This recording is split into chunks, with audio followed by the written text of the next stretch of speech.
nor anyone else for CJ, and we've had two games really go down to the wire so far tonight. Yeah. Well, we will see what the bans are. KT Rolster immediately, Ezreal gone. So are they going to ban that Rumble again? They banned Ezreal, Rumble, and Annie last time they were on the blue side. Blue side bans for CJ were Kalista, Gragas, and Ryze. I'm not sure if the Rumble's worth a ban, to be honest. Like, they could possibly let Helper have it. Yes, he got some good equalizers, but I'm not sure about that because Helper was caught out in the late game and also died in that 1v1 to Arrow, so it seems like they found ways to abuse Helper's Gnar positioning. Well, Kalista gonna be the standard red side ban from CJ Entus, and Annie taken out. So, the question is that Rumble going to be last? Will the Gragas be banned against Score? I thought it was a little weird that CJ banned the Gragas last game. It's not really a Score champion that we see very often. In fact, normally it's KT that bans Gragas and just has Score go onto the Evelynn or the Rek'Sai, or now I guess the Echo. I think the idea may have been to maybe possibly just force Score onto a specific champion of their choice in the jungle. But Ryze will be the next ban. Okay, so to Rumble or not to Rumble? That is the question. Yeah, and you know, another question is CJ Entus really gonna let Score have his third game on Echo? Because he's been playing very well on it, and Ambition, no slouch himself at that jungle Echo. He's played it before, so there will be the Rumble ban coming in last. Or do they leave up the Gragas and say, well, you can go ahead and have that Echo, but we're going to take the Gragas instead. We'll see what CJ Entus decides to choose right now. Long talk with, of course, Helper there on the end, and there's Coach Sun on your screen right now. He's been the longtime coach of CJ, used to be the primary coach of CJ Blaze. Yeah, and the Gragas is the ban for CJ Entus, and KT Rolster thinking of what they want. Are they going to go with the Azir first pick again? It seems like it worked out. You have to keep it away from Coco. There's no other choice here, I think, for KT, and you know, Nagne played it very well. Yeah. He was clutch in those team fights, getting the good ultimates onto Space and Coco to get the kills and turn around some of those 5v5 engages, so there's no reason to not pick up that champion again. Yeah. I would like to see Ambition on the Echo, but I think it's better to put him on the primary engaged champion rather than Helper, just because Helper is the newer and less experienced member of this team. So I do think that the Evelynn is an okay pick. Yeah. What else? The same picks and bans, I guess. Are we just going to see an identical draft to the last game? Alistair and Evelynn coming through. And so, of course, will it be Echo and Thresh? That was the the picks from Glitch in the Matrix. KT last time. And CJ's like, do over, guys, do over. Yeah. We had that game. We just made that one mistake late. Remake. Score, maybe switching it up to the Rek'Sai against the Evelynn. Of course, that is usually the common pick that we see, but no. Yeah, why do that? Why change when you can take Echo and Thresh? KT's just going to say, no, we won last game. I really don't think you need to take the Echo right now. He's not going to be used in another lane. Just take the Maokai. Because his Score's just laughing right now. Yeah, just to do it again. Hey, if they do make the same exact picks and they win again, it could be a big statement, to be honest. Gonna go for the swag points. Well, we've seen some of these matches in best of three. Sometimes we haven't seen identical picks. We've seen one champion changed from game to game. Well, Coco wants to break out of it with the AP Rammus bid, with the Runeglaive maybe. No, Runeglaive Rammus, the dream. That would be really really funny. Gnar and Sivir were picked up in this round of the draft for CJ. Now, I criticized them. I said, if you're just going to pick Victor anyway, just pick Victor here. Yeah. And counter pick for Helper. So I would say, just clean up the draft a little bit. Sivir Victor. Do it. Do it, CJ. I don't know about this Gnar. Take the Maokai. It just seems like a lot of stress to put a new player on a champion that requires so much communication with the rest of your team. And mismanagement of the Rage Bar is what cost the team the game. This time, it will be a Kog'Maw instant lock Yeah. So we're changing things up a little bit, and that probably means a different AD carry. Now, I think KT took the Victor away, or took the Kog'Maw away because CJ was setting up here to maybe take the Kog'Maw themselves. Indeed. And I would take the Kog'Maw over the Sivir in that lane matchup personally. Yeah, I would take the Kog'Maw over the Sivir in that lane matchup. So will CJ Entus continue and take that Sivir into possibly a losing matchup there? Yeah, I don't think you take that Sivir into the Kog'Maw lane. And they're really limiting CJ's options. So CJ, they show all of this AoE CC from Gnar and Evelynn and Alistar, and they said, hey, we want to play this matchup, and we're just trying to set up for a Protect the Cog comp, and then KT turns back around and says, no, we're going to deny this. Now they take the Shen, a champion that Someday was quite successful with in their last match against Najin. And, you know, it just adds another layer to that protection for Kog'Maw, that big shield that comes up from the Shen ultimate. And a lot of plays that could potentially be made. Corki is the current hover. Pretty decent lane versus the Kog'Maw. Of course, the big flaw for KT, no primary engage this time. Yes. There's no Maokai anymore to really get in there and make those kind of plays that KT was making last time. This is much more a Protect the Kog'Maw kiting composition, but they're used to that. They've been playing. They played Kog'Maw 2 games against Najin, and they actually executed it quite well. But they need to get to the Dragon first. They need to have priority over Dragon. And frankly, that's been a problem for them early this series. Getting to Dragon first has not been their forte so far. So CJ's going to be on the Corki instead, so they have good poke with Victor and Corki. They also have the superior engage with the Alistar and the Evelynn following up into a Gnar ultimate. So CJ a little bit more flexible in terms of how they can play the map.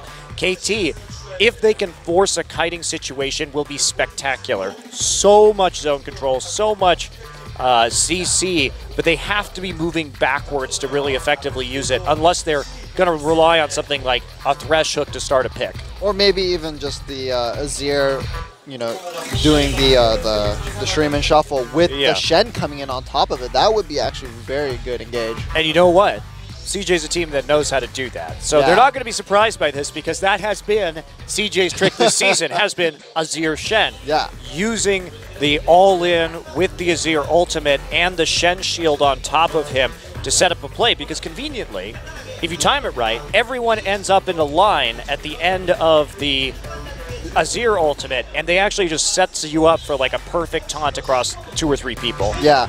Well, we'll see if CJ Entus can play maybe a cleaner early game, because Coco just got so denied off of that blue buff, and he needs that blue buff to apply the pressure to really allow Ambition freedom to go into the enemy jungle. That's right. Well, we're going to load into Game 3 now between KT Rolster and CJ Entus. Similar styles of compositions. Who's going to win and take this series home?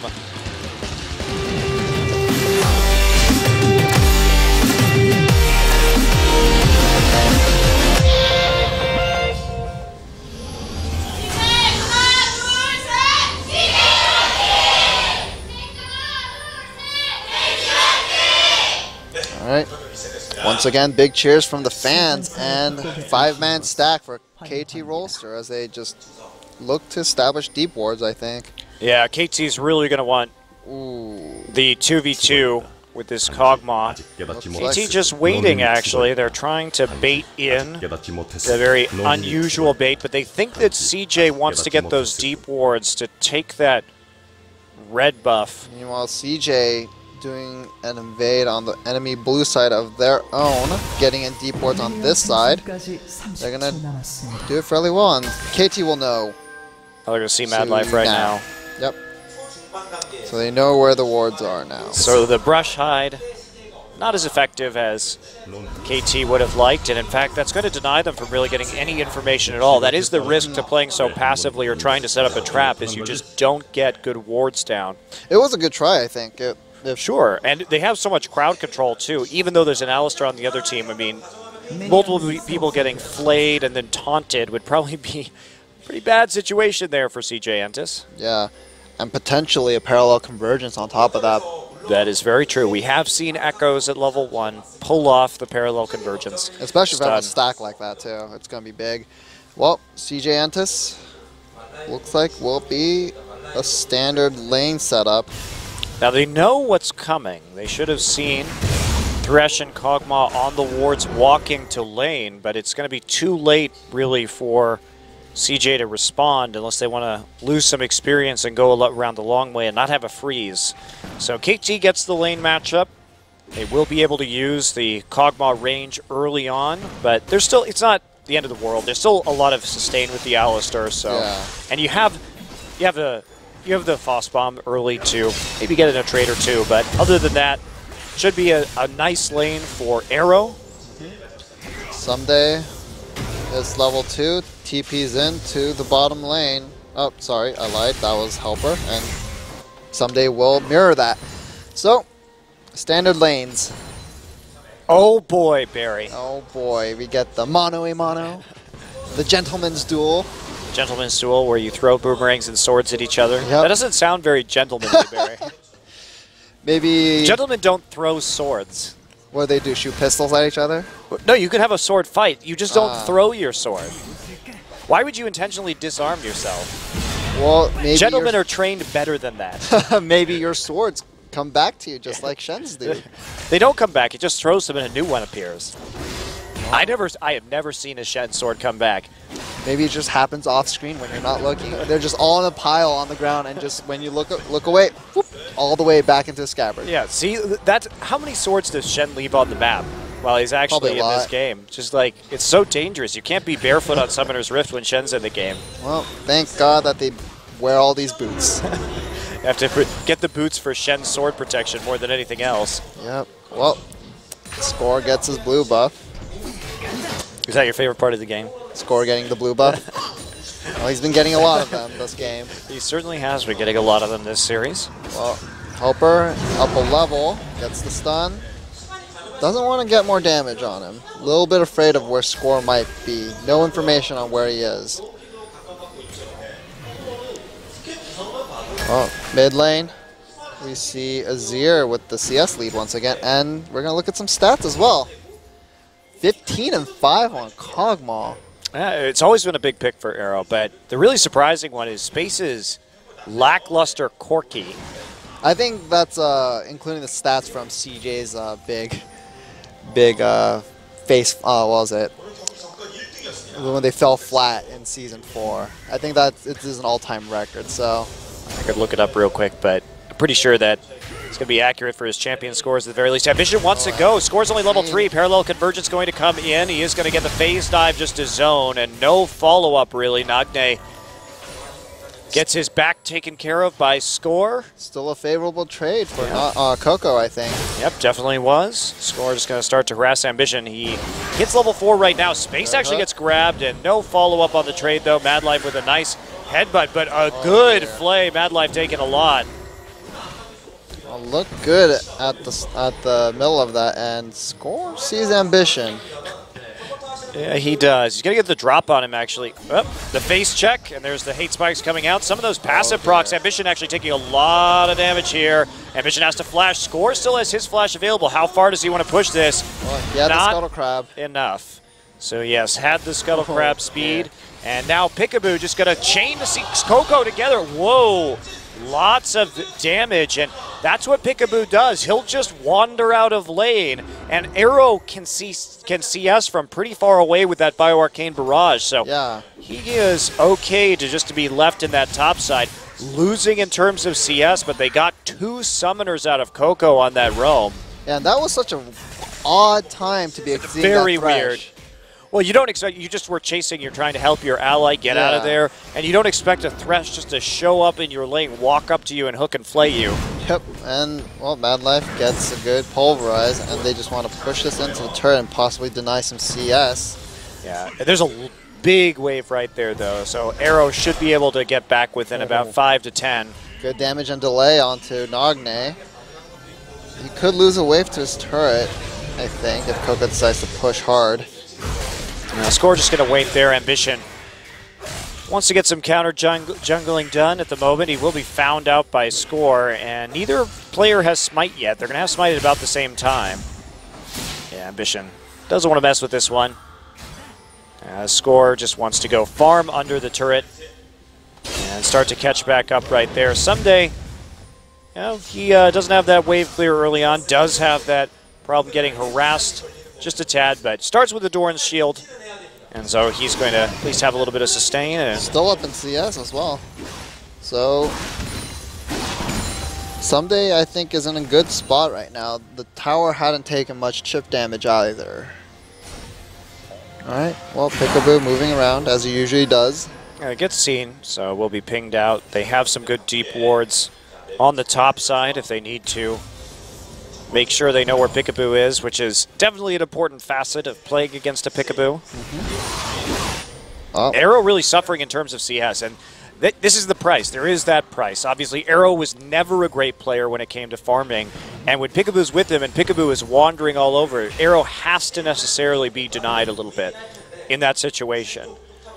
And when he's on this Kog'Maw that really needs that farm to get to the late game, that may delay a power spike here, possibly for KT Rolster, in a situation where pre-6 they should have had the advantage on the Corki and been able to push him out just a little bit harder. Yep, Pink Ward snuffed out by Ambition before he gets onto that red buff.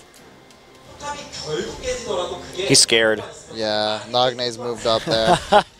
He really doesn't want to do that right now. Peekaboo can roam in. He's actually going through Tri-Brush, and they don't know exactly where Score is. They haven't seen him yet. So there's a possibility that he could be walking around the red buff also, which is why they're playing so cautiously at the moment. Peekaboo goes again. You know, that is risky, because if CJ calls their bluff and Score isn't there, then maybe you lose something for that. But they get the wards in again. KT just very good about sneaking deep wards into the enemy jungle. Yep, and KT pushed up in the top lane. Ambition gets his red buff, but he is low. Well, they want to make a play right now.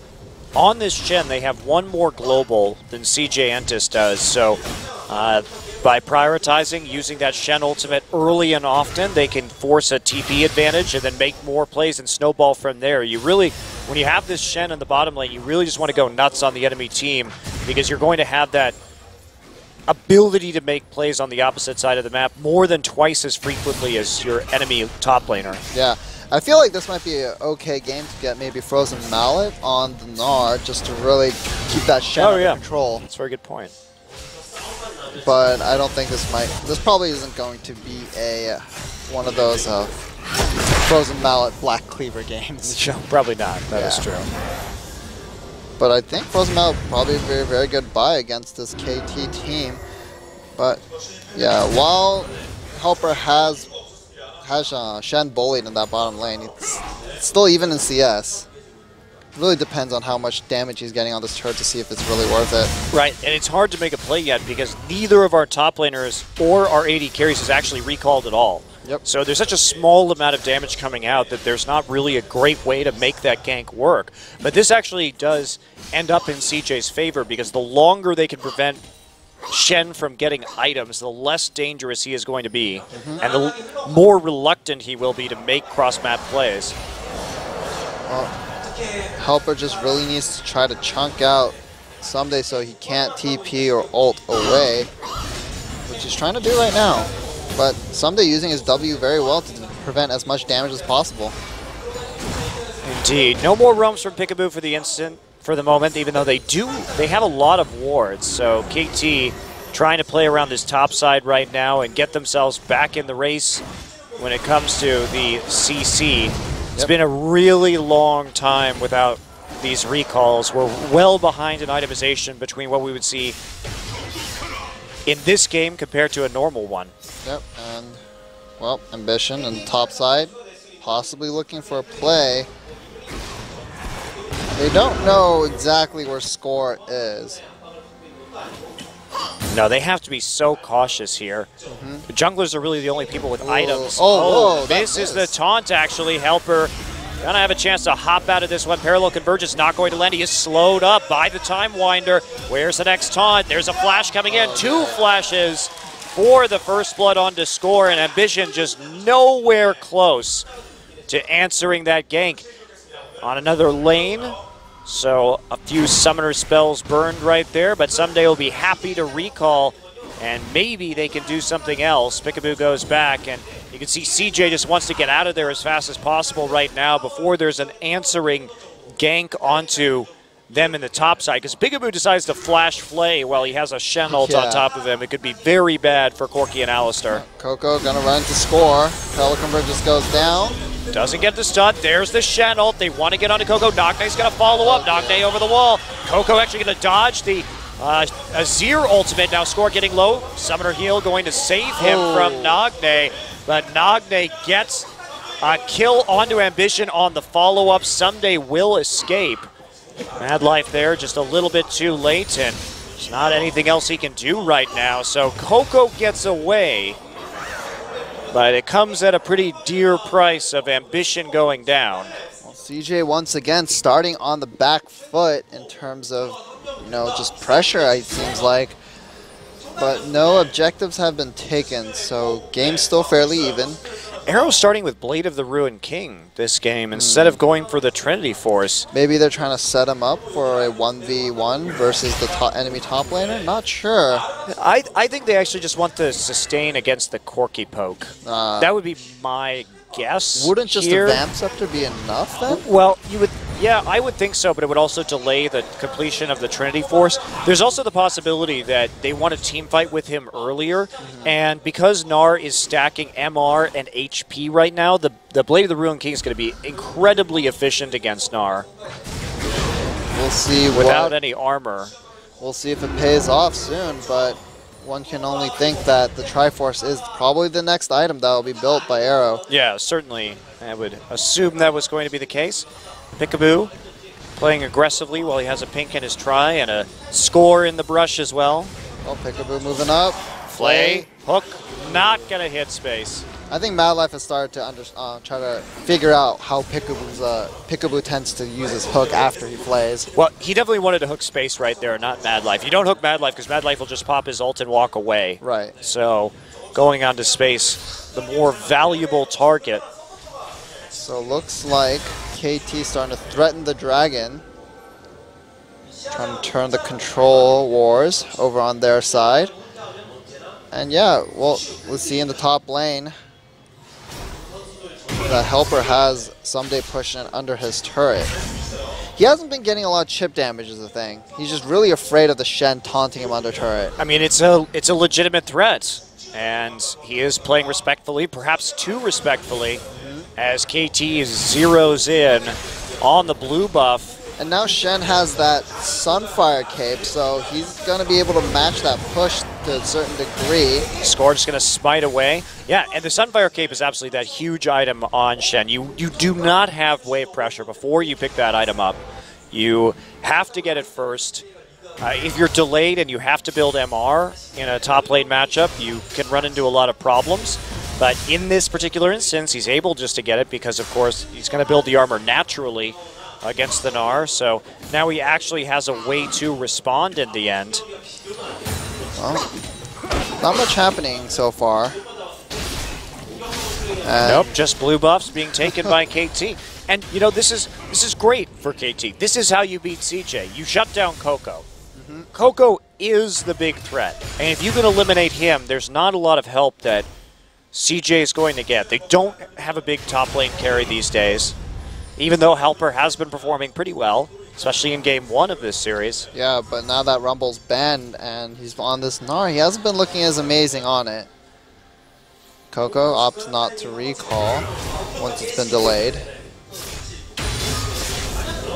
Peekaboo moving around the map. They want to take this dragon before Echo even gets there. They'll probably get it with the Blade of the Ruined King on Kog'Maw. It's a great item to start out with, because you can tank the dragon and you can get that percent HP. So Score just going to show up for a final smite. And Nogne is just putting so much pressure in that mid lane right now. Really good dragon timing for KT. They managed to make it work. And they also had 2 forms of teleport while Helper didn't have a TP up at all. So super safe, using the recall timing of space to get that dragon. And that means they are finally starting to get the game's early dragons, which they've been struggling with. And Someday just going to back off right there. Doesn't want to deal with a possible 3-man dive. Has a very smart ward where he at least sees Mad Life. And now he knows for sure that Ambition is in the top side, so they'll probably get this turret, I'd imagine. And again, Coco, no mana. Denied that blue buff, goes over to Nagne. Nagne has the pressure. He has that ability to push into the mid lane, and Coco just has to stand here helplessly and watch his tower get chipped. That's the last death ray he's got. Well, he has a null magic mantle, so maybe he's adapting and going for the Chalice of Harmony here. Or maybe just going for that Abyssal Scepter early. I bet he's going for the Abyssal. Yeah. I feel like the Athene's Unholy Grail would be actually a good pickup at this rate. I mean, I agree with you. If he can't rely on his team to protect the blue buff, then absolutely you need to get that regen for yourself, because otherwise you're going to lose your towers. And it looks like it will be the Abyssal Scepter with that blasting wand by. Yep, sure will be. A lot more damage onto the turret. And that's going to be used as a recall timing for Nagne. He finishes his Abyssal Scepter. Yep. And so he's going to be able to push even further forward right now. The question is, where is Someday going to make his next play? Someday, he's pushing and pushing. Just these lanes aren't going to break anytime soon, it seems like, Monte Cristo. No, I dare say they will not. And the longer this goes, I feel like turns more and more in favor of KT, even though they have that top lane tower taken. As long as they don't have to engage, oh, that's just annoying. Ambition going to steal it with the smite. He does get tangled up. He is taking a lot of damage, especially from that Sunfire cape too. So, but there is a Mega Gnar on the top side to give him a bit of a helping hand, so not going to be the end of him by any means. There's also Peekaboo. Again, look at Peekaboo and score. Just leave an arrow. Arrow just walks back to the turret. He's like, I'm okay. Wow, Ambition actually has to flash score. Going in. He's going hard.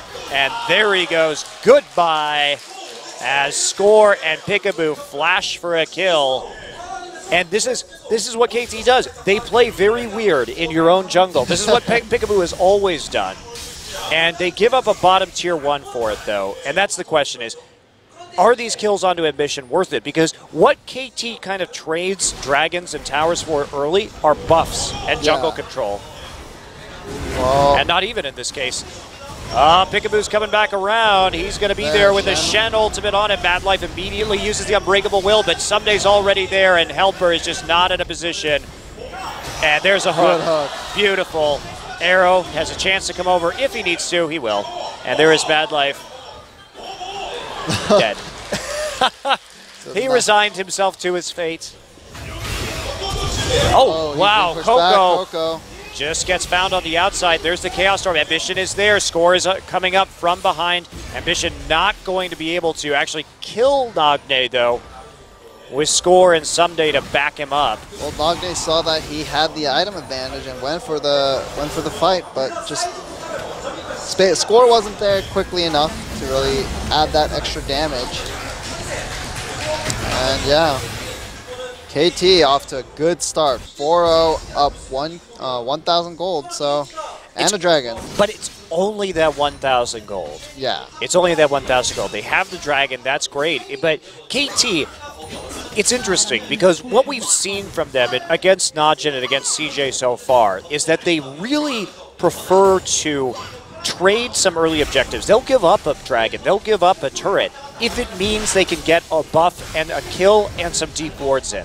So the vision priority is absolutely crazy right now for them as a team. Because while other teams will not try and take advantage of any kind of opening or not be willing to fight or commit when there's not a dragon on the line, KT will, and I think that's confusing to CJ. Now, is it worth it? Maybe not. Last game, I think it was, as Peekaboo gets caught out a little bit right here. There's Ambition popping the Agony's Embrace. Peekaboo on the run. There's an Exhaust to follow up. Coco coming through, and there, Peekaboo trying to save himself with the Lantern, but Coco flashing over the wall for the kill. Good kill. But they are deep in enemy territory right now. Remember, Someday still has a TP, well, but they're going to get out. Dragon coming up in 50 seconds, so CJ can get can use this chance to kind of set up for that dragon, and Nard just pushing. Story of this game. CJ losing their mid lane tower, though. That is pretty huge right now for them, especially if they want to try and make a game out of this around the next dragon. You know, I wonder if it would be worth it for Helper to match some days Sunfire Cape with one of his own. Then at least he'll be even in items, and since he was winning that kind of push war already, he'd be winning it even harder. Yeah, I mean, I'm not sure how much that would help in this particular instance. I liked your idea of going for the Frozen Mallet in this matchup. I think that might be quite strong. At least you can win the harassment, so if he actually walks up to the wave, you just hit him with your auto several times and make sure you get that percent HP proc so that he's less likely to walk into the middle of the minion wave. Well, looks like he's going to get that chip damage onto that turret, but someday coming back to lane very quickly with the Helm Guard.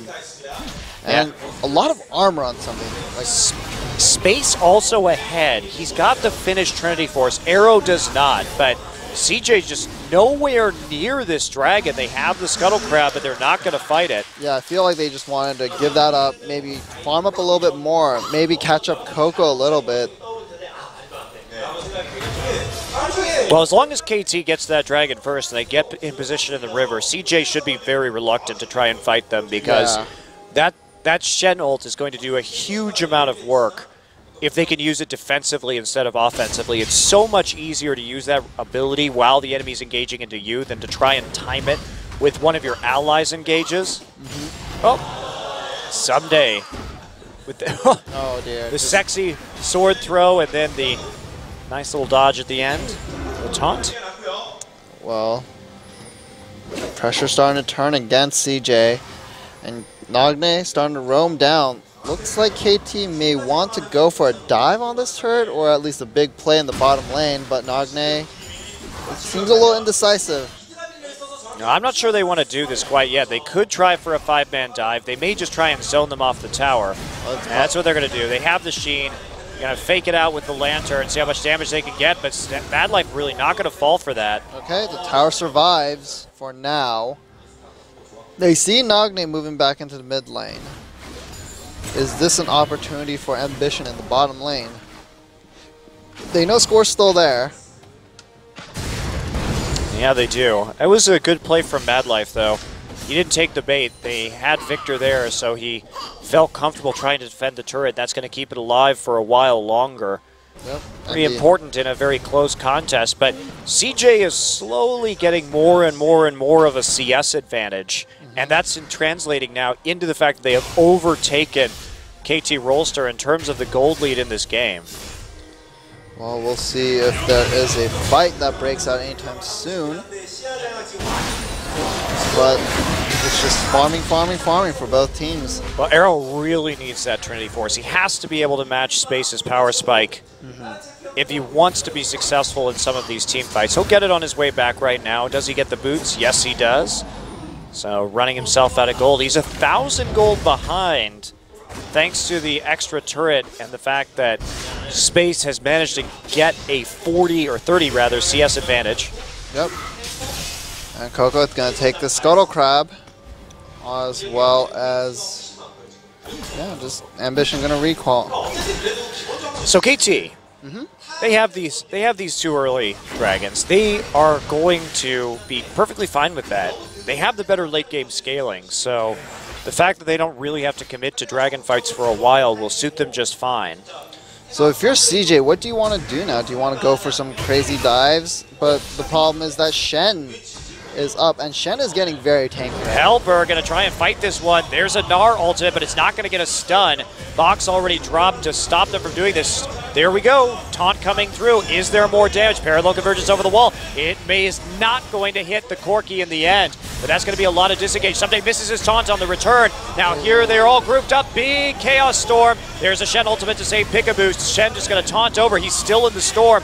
Does get out. Nagne moving forward. Arrow's here. Flash over the wall. Oh. Beautiful headbutt from Mad Life, but Arrow has his flash in return, and that means Helper's going to fall, and Mad Life will die in the end as Arrow counterplays the Alistair, and there we go.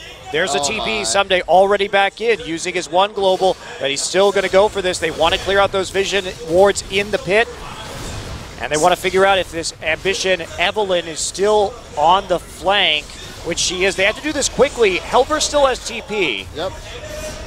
And they probably will with the Blade of the Ruin King on the Kog'Maw, and Ambition seen. Yeah, they want to find it. They see Ambition. Flash. There's a hook. They catch him out. Ambition is going to fall. Wow score. Picks up the Baron. So early Baron from KT Rolster on the strength of that fight. Ambition tried to be sneaky, but Peekaboo managed to find him alongside Arrow. So a quick Baron means 7-1 kills in favor of KT Rolster. And CJ started that fight too. Yeah. KT reacted to it. Peekaboo just getting out of the Gnar. This is just... So we didn't actually see the Gnar ult coming in because it had already been used, but Someday just perpetuating this since he knows that key Gnar cooldowns are up. And again, they're fighting around when Helper's about to go into mini Gnar, just like they did at the end of last game. Good ult from Ambition, but Nagne plays this defensively, and Someday manages to teleport just out of range. Arrow here is able to do a lot with just the living artillery on the flank, and Bad Life makes a play. That is a great play, forces the Summoner out of Arrow, but also isolates Mad Life in the end. I feel like, what exactly did Helper die to? Because Arrow killed him, so did Mad Life's play actually put Arrow in range? That is a good question, actually. I feel like that's what it did. Because I don't think he died to the red burn at that point. He had maybe about like 100 to 50 to 100 HP, so it wasn't enough for the red burn to just kill him at that point. He was really far back. Yeah, it's also worth noting that when Mad Life punted Kog'Maw in there, there's no supplemental CC after that. There's no way to instantly lock up the Kog'Maw and keep him from doing damage. Sure, he popped the exhaust on him to cut the damage, but there's nothing to stop him just from flashing back out like he did. So there wasn't a lot of synergy there, even though it looked like at first glance that Kog'Maw movement was going to be good. If the flash is still up, he gets out relatively easily. Yeah, and once again, so that fight started out with Helper getting caught out in the enemy jungle. So Helper... It wasn't that. They tried to go onto Peekaboo. That was the thing, is that Peekaboo was alone, and Peekaboo turned that fight around by boxing and then flashing out, and then Helper burned key cooldowns without getting the stun off on the Gnar. And that's when KT decided to re-engage. So I think that's just a bad judgment call by Helper. Okay. To go... Because as soon as you get the flash out and the box out of Thresh, you're like, oh, great. That's good. Out. Yeah, just back out. But by continuing to go in, that was what caused the problem. You know, I don't understand why he chose to use that Gnarl in the direction that he did. Because he just essentially threw them down the jungle, away from it, and like just parallel to the wall rather than into it. So I think if he had gotten Peekaboo into a wall, it might have been a different story, possibly. Maybe. I'm not sure that his team was in range to do damage at that stage would be the issue. But yeah, but you have to credit KT too. They won last game by playing around Gnar Rage very well, and they did that. They won that team fight and came out and got a Baron with that same level of play. Well, and KT gonna take a third dragon, uncontested. CJ in no position to fight at the moment. Much earlier ages this game. Yep. From score naturally, and that's a big problem. CJ pretty heavy into the magic damage, so the MR itemization, even though Someday has decided that he doesn't need any for some reason. This Kog'Maw 3-0-1 and is almost finished his last Whisper, so this Gnar is not in a good spot. Has finished his last Whisper. Has finished it along with the Berserker's Grief, so you know, Arrow in a very, very good position to just carry this game right now. And as long as KT can just keep the Kog'Maw safe, which they very easily can with this composition. I'm not sold on Someday's build here. Not sure you need that much armor. Not sure you need that I think he just Thornmail yet. I think he just wants it for the 1v1 split push versus Helper. Because like as Helper continually hits him, he's just going to be taking that return damage. But to that I say, Helper has a lot of MR already. Yeah. So it's really not going to be doing hardly any damage. I don't know. I don't know about that one. I think it makes him too vulnerable to the burst from Coco. Well, hopefully Coco can get that burst down, but he's still down a substantial amount of gold compared to Nagne. And meanwhile, Nagne has 3 core items. Ooh, the pick. There we go, Helper. Yeah, they want to go up to Arrow. He's already taken a bit of damage, but Helper is taking a huge number. And there's the Shuttle right on top of him. Someday coming into the fight. Helper very low, but Score, he has his chrono break. It's okay. And meanwhile, Space and Nagne scuffle in the jungle. Yeah, it's ridiculous how much damage this Kog'Maw's doing, especially now that he has that last Whisper and the Triforce and the Blade. Here we go, TP coming in. They want to get onto Arrow. Can they do it? Great engage. Arrow gets nearly blown up immediately, and there they go. They get the kill onto the Kog'Maw, shutting Arrow down. Score on the run right now. There he goes. Falls before they can siege the turret. So Helper takes damage, but then immediately TP's back in for a counterplay. Now they have TP disadvantage. How far can CJ push this? The Azir is still up. And there's no Dragon and no Baron. Well, the Azir is going to be zoned out. Helper looking to maybe zone Nagne away. Helper creating that zone. And he gets taunted, jumps away. Has his ultimate up, so they could potentially go for this dive.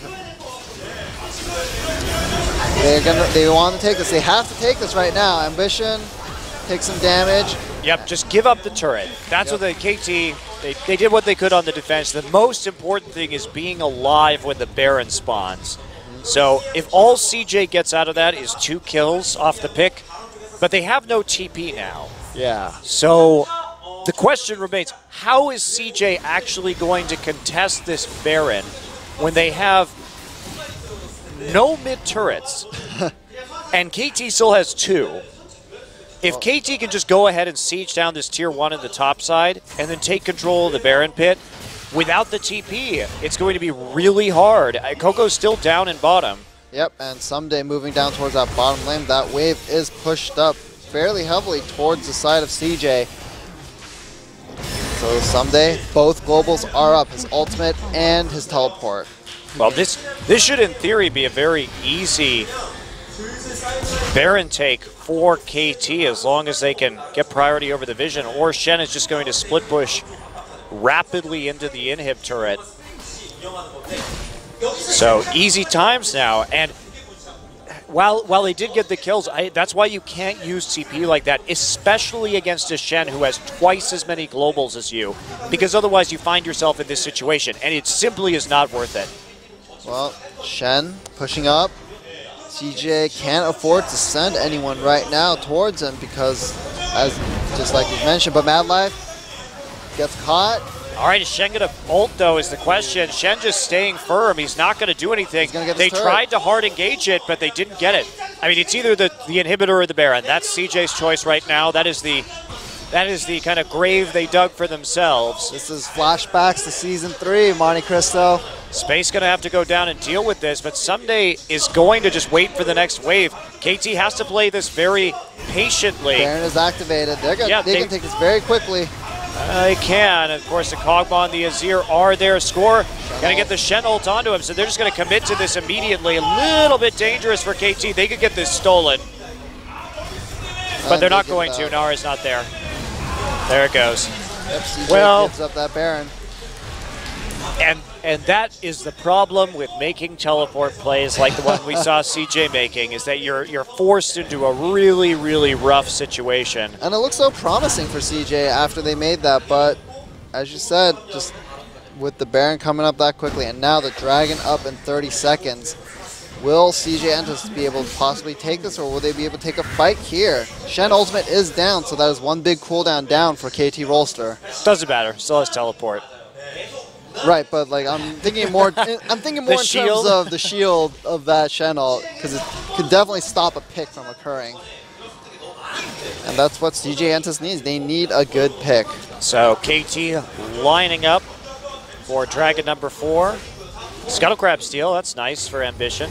Smite, he has a second charge. Nope, blind hook, not going to work. Of course, he didn't have vision thanks to the ward being blocked by the sweeping lens. So there we go. Pink ward down. They're going to clear out. I'm not sure that's really necessary, actually, because they have the crab. So you don't really need to clear out their wards right there because they're going to have no vision no matter what you do. Yeah, and Ambition tried to go for a flank, but that pink ward was in his way. KT has a strong 5-man unit. If they want to fight this, CJ needs to go in relatively soon. Well, W is down for Echo, so that means KT needs to walk away from this until the Echo W is up again. So Dragon resets. Bottom wave is pushing in favor of CJ Entus, so the longer they possibly drag this out. This mid lane is kind of disastrous right now. Shen's ult is back up, so KT could just stand here forever. And Helper has CP up now. Now. Ambition's still looking for the flank. There's no pink wards to prevent him from getting it, but there's Someday. And he has Baron minions, so KT just perfectly happy to sit here as long as this takes. CJ needs to make a decision right now. Here comes Ambition. There's the TP coming in from the side. They have the home guard. Can they win the fight? They've all in on this. Arrow so safe in the back line, facing the mountain, and the Shen ult on him. He's going to flash back and then keep on auto-attacking. No threat onto Arrow. Arrow is just going to kill everyone after that. KT so ready for that play from CJ. CJ with the Hail Mary attempt. They wanted it, and now Someday Coco hunting. Coco tries to run it with the speed boost, trying to delay as much as possible, and dead. Flashing with the Sod. Coco not looking too happy about that one. Score just going to pop in with the phase dive and see if he can get that last little bit of damage out. Oh, we're doing a lot of damage. Yeah, they have to blow Summoner Heal. They should just be going for the win right now. They have Baron empowered minions. No reason that they have to deal with Helper. Well, Arrow has no mana right now, but there are 4 people from KT still in that middle lane. Yeah, they can't win now. They waited a long time chasing down Coco and Helper, and now Space and Madlife and everyone are back up. No TP, so they can get the Dragon A-OK, but they only got an inhibitor when I think they may have been able to take just a little bit more. Well, KT wants to play safe, so they get in position for Dragon number 4, and they take it easily with a big wave pushing up top. That's also a big chunk of gold heading their way as well. Nagne going to pick it up. Yeah, this is a huge cash-in. It's going to be an Infinity Edge for Arrow, as if he wasn't doing enough damage already. Oh, dear. I really like how KT disengaged that fight, though. They were incredibly prepared for what was coming in from CJ. Of course, they could have had a better pink ward on their flank to prevent Ambition from getting in, but CJ was just a little bit helpless, and that was their kind of last chance of getting back into this game. Well, CJ Entus. Banner command onto Someday. Well, CJ Entus will need a miracle play for sure in order to take the win away from KT Rolster at this point. But with that banner of command, as you said, it's looking very, very difficult. Someday split pushing is just going to be that much more potent, and they can easily give up this tier 1. Yeah, but the 5-man stack working for CJ. Shen ult is up. Shen ult back available. Of course, those Shen ult buffs recently to the cooldown really helping him have that much more presence on the map once again. Big factor into why he's back in the meta. Oh, Shen pushing and pushing. CJ wants to back off, but I wonder what they're exactly trying to do. Someday will steal this blue buff on his own. He hasn't actually used the banner yet, curiously. CJ wants this, but the glory's been used, and it's not going to find a target. So it looks like everyone from KT just wants to pile on through into the bottom lane and take this last remaining tower. And CJ forced to take the long way around. And they're going to get decent damage. They're probably going to take this turret right now. They have a machine. No problem. Oh, Ambition gets hooked and boxed into the side. Score doesn't want to finish off that kill yet, though. They're trying to prevent the flank. Helper's about to turn into Meganar, but how much will it help? Arrow gets stunned in the back, but he's under the Azir turret, and there's the Shen ult. He does die, but Nagne is full HP. They committed so much that is a triple for Nagne, and that is a quadra. Is Nagne going to get the penta? He's coming in. They won it. What? No. Penta kill! And there it is. Going back to the turret for the worst pentakill camera work that I've ever seen. It was so easy. All you had to do was focus on Nagne. Something does land the taunt, and that'll be a penta for Nagne. And with that, KT Rolster takes a 2-1 victory in style with a pentakill to top it off at the end. Well played, GG. Yeah, and this KT still looking a little bit rough as they acquire, or they acclimate a bit to their new roster, of course, making some of those changes. But honestly, very promising. Peekaboo really lending a lot of veteran vision control to this team and showing up big once again on the Thresh, and there he is. Looking pleased. At the end, looking very happy. The amount of pressure that Peekaboo and Score together are able to exert on the map with just their vision, it's insane. I want to see KT up against SKT and see how it